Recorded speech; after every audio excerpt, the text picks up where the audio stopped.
Anna Freud, her father's shadow. Anna Freud was a teacher, writer, clinician, innovator, and theorist whose contributions to child development and psychoanalysis have left a permanent mark on psychology. Most of us may also recognize or know her as Sigmund Freud's daughter, who was the father of psychology. Anna Freud was born December 3, 1895, and was the youngest of 6 children. As a result of this, she was always excused from things, including family gatherings and even her father's events, because she was considered too small. She started school at a private elementary, but didn't learn much from school. Most of the beginning of her thoughts came from her father himself. She learned from Sigmund's guests and patients at home, including different languages such as Hebrew, German, French, and Italian. She was first introduced to psychoanalysis at age 14, and this began when she was started to be allowed to sit in on psychoanalytic society meetings. This introduction gave her the knowledge she'd keep with her forever, and most of her life was dedicated to him and his work. Anna had a strong gift for teaching. Due to an appendectomy, she was sent to Italy to improve her health and contemplate her future.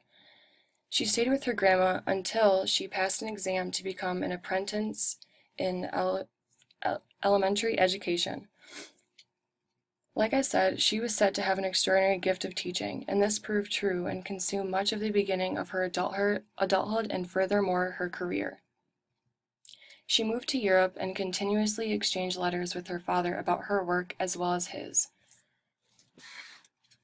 She spent most of her life traveling to spread this gift of teaching until 1920, when influenza took her sister's life and consumed her own and caused Anna to have to permanently give up her teaching position.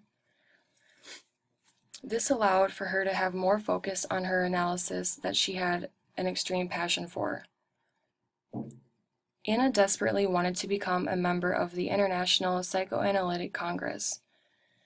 To become a member, she had to develop a lecture for an analysis of a patient.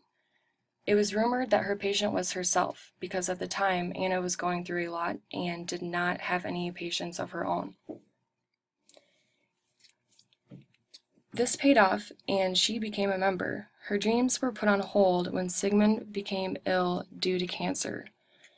And at this time, she had to spend a lot of her life dedicating herself to him and taking care of her father.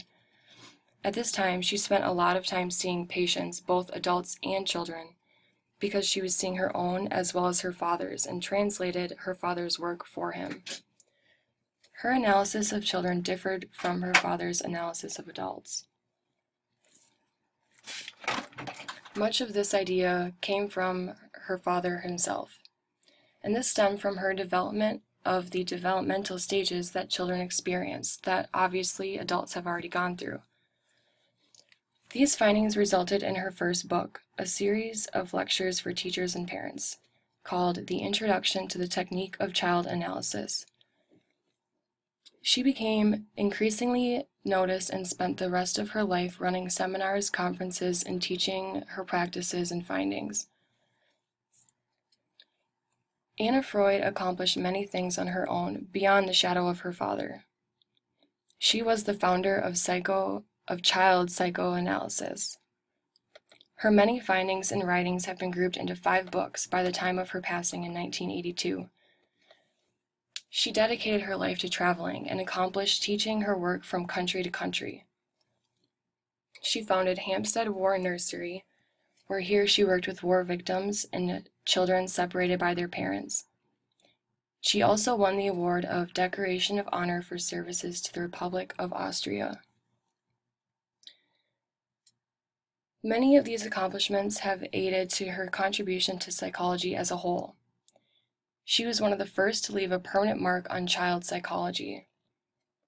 She expressed the effects of lower socioeconomic families, divorce, and adoption, and the negative things that these things had on children. Her writings are widely used in modern legal systems today, and she encouraged attachments to caregivers by lonesome children.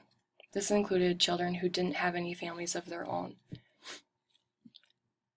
A famous finding of hers is as stated: the three needs of the growing child override all others: the need for affectionate interchange with a maternal figure, the need for adequate and continual external stimulation in helping to realize innate potential, and the need for unbroken, continuous care. Continuing on with her thoughts, here are a few quotes by her. Why do we go around acting as though everything was friendship and reliability when basically everything everywhere is full of sudden hate and ugliness? Creative minds have always been known to survive any kind of bad training. I was always looking outside myself for strength and confidence, but it comes from within. It is there all the time.